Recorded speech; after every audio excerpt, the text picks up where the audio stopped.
Hi, nerds. So, going to continue my series on Richard Rorty and Gianni Vattimo's book called The Future of Religion. Richard Rorty, remember, of course, I'd say he was he was an atheist pragmatist. And of course, pragmatist basically, at least Richard Rorty believes that basically what is true is what is useful and what is the most practical way to believe in truth. Not that you should just believe whatever truth you want, but you should determine truth based on how it works for the situation in comparison to how true it is, that sort of thing. And he wrote The Future of Religion with Gianni Vattimo, who I'd say is a post-structuralist Catholic philosopher. Remember, post-structuralism is different from postmodernism, and the so-called postmodernists that Jordan Peterson talks about, like Foucault and Derrida, they were arguably not even necessarily post-structuralists, but they were post-structuralists in the sense that they critiqued modern Enlightenment institutions like science, religion, and government and deconstructed them rhetorically and in writing. Anyway, so Gianni Vattimo was a post-structuralist Catholic. Richard Rorty died in 2007. Gianni Vattimo died in 2023. And in The Future of Religion, remember, they talk about Nietzsche, of course, and most people know Nietzsche was the famous 19th century existentialist who famously went crazy and ended up in a mental institution because he tried to and wanted to protect a horse from getting killed. And there's all sorts of interesting shit about to do with Nietzsche's life. And of course, he came up with this idea of the death of God that most people know about, right? Not literally meaning that God is dead, basically meaning that uh, religion and particularly Christianity has stopped playing like such a central role in modern Western society which started during the Enlightenment, basically meaning that cultures across the world were becoming more secular, much more secularized, and believing in more like Protestant versions and more metaphysical interpretations of the Bible, etc. So, in The Future of Religion, remember that Rorty and Vattimo get into Nietzsche's idea of the death of God and their opinion that Nietzsche's death of God opens up the door for a new religion without a metaphysical God based on whatever truth in terms of an interpretation about God you want to believe. And so remember, obviously, this part of the book gets heavily into metaphysics, which, if you don't know and if you remember, is like basically to oversimplify the philosophical study and examination of and speculation about the nature and structure of reality, including like space and time, causation, matter, sometimes God, often. In terms of if we're talking about death of God, obviously that's very relevant.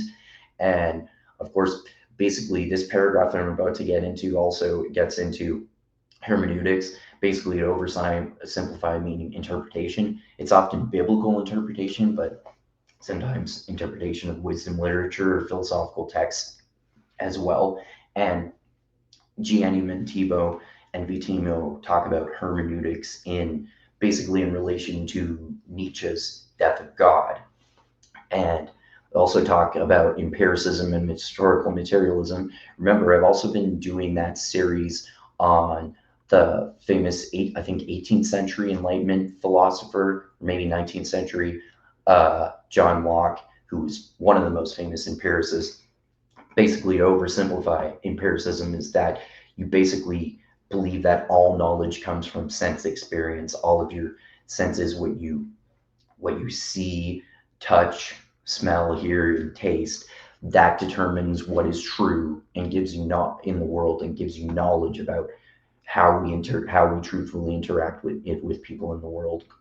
And historical materialism, of course, that Marx's idea, and he never actually used that term, but it's kind of the idea that if the developments of history are largely to do with material factors like people and their finances, how they make a living, the way that societies change according to classes, the labor theory of value, which we don't need to get into.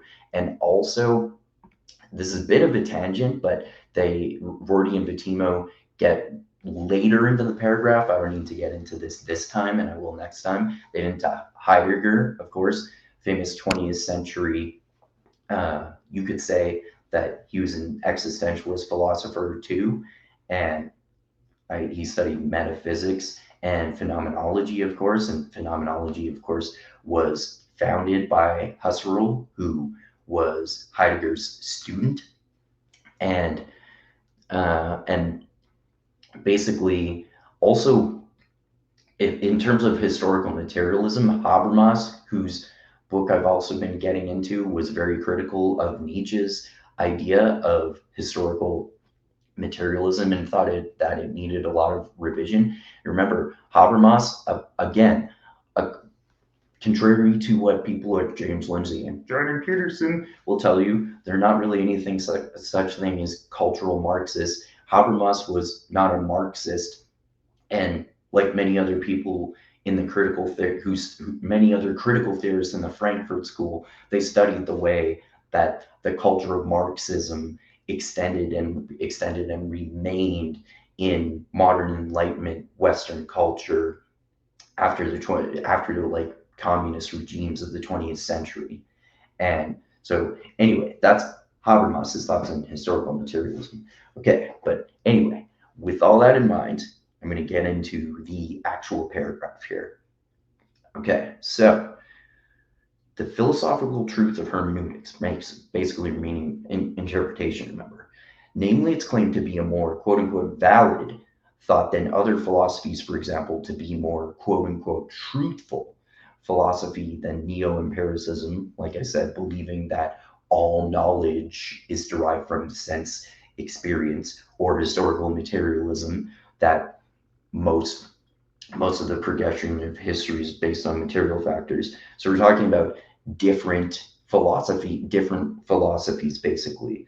If we're talking about hermeneutics, the interpretation of texts versus gaining knowledge through sense experience versus material factors being most of what history is related to. Basically, these are three different ways of looking at the world that compete with each other in philosophy. Different philosophers agree and disagree with various aspects about them, as always happens in philosophy, right? Okay, so more valid thought than hermeneutics being more valid thought than other philosophies, more truthful than something like neo-empiricism or historical materialism, evidently cannot be maintained on the basis of a description of what, according to it, the state of affairs really is. So ontology, or what exists. That, as Nietzsche writes, there are no facts, only interpretations, is not an objective metaphysical proposition. So to Nietzsche, the statement that there are no facts, only interpretations, there's only hermeneutics, is not an objective metaphysical proposition. He's talking about the true nature of reality, but that's somehow metaphysical, which I think makes sense, and that's a flaw in Nietzsche's thinking. Not that you have to look at everything metaphysically, of course, but in terms of truth and the way reality is, you're talking about metaphysics, even if you're deconstructing metaphysics as a whole, or one particular, let alone one particular metaphysical interpretation, right? Okay, so as Nietzsche writes, there are no facts, only interpretations, is not an objective metaphysical proposition. This proposition, too, is only an interpretation, right? The statement that there are no facts, only interpretations is in itself an interpretation, of course, right? You're making a statement that there are no facts, only interpretations, rather than that there are facts and interpretations. There are only interpretations of facts. We don't know the actual facts, basically, is what he's saying. So this proposition, too, is only an interpretation. If one reflects on the meaning of the statement, one realizes how much hermeneutics has indeed changed the reality of things, and transformed philosophy.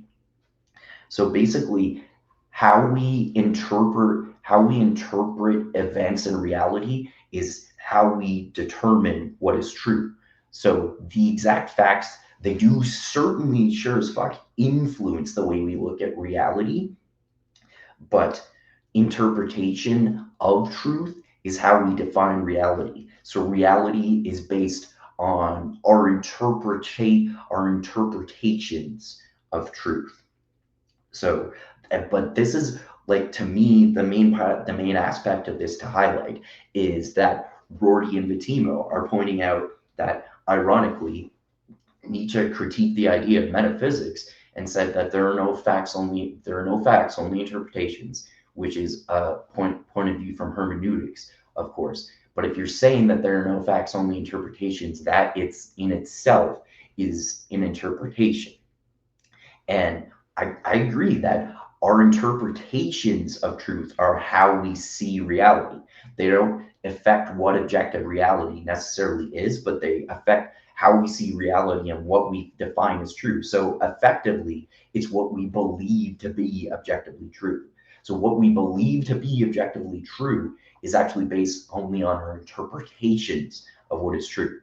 However, contrary to what Nietzsche says, this is a metaphysical state. This is a metaphysical truth statement. So yes, Rorty and Gianni Vattimo correct Nietzsche, and I think correctly say that, metaphysically speaking, reality and truth are based on nothing more than our interpretations of reality. So this is why our human flawed subjective interpretations literally define objective reality. So according to Nietzsche and Vattimo and Rorty, metaphysically speaking, our interpretations define objective reality. Yes, human beings' subjective interpretations of reality create objective reality. We create objective reality with our subjective interpretations of it.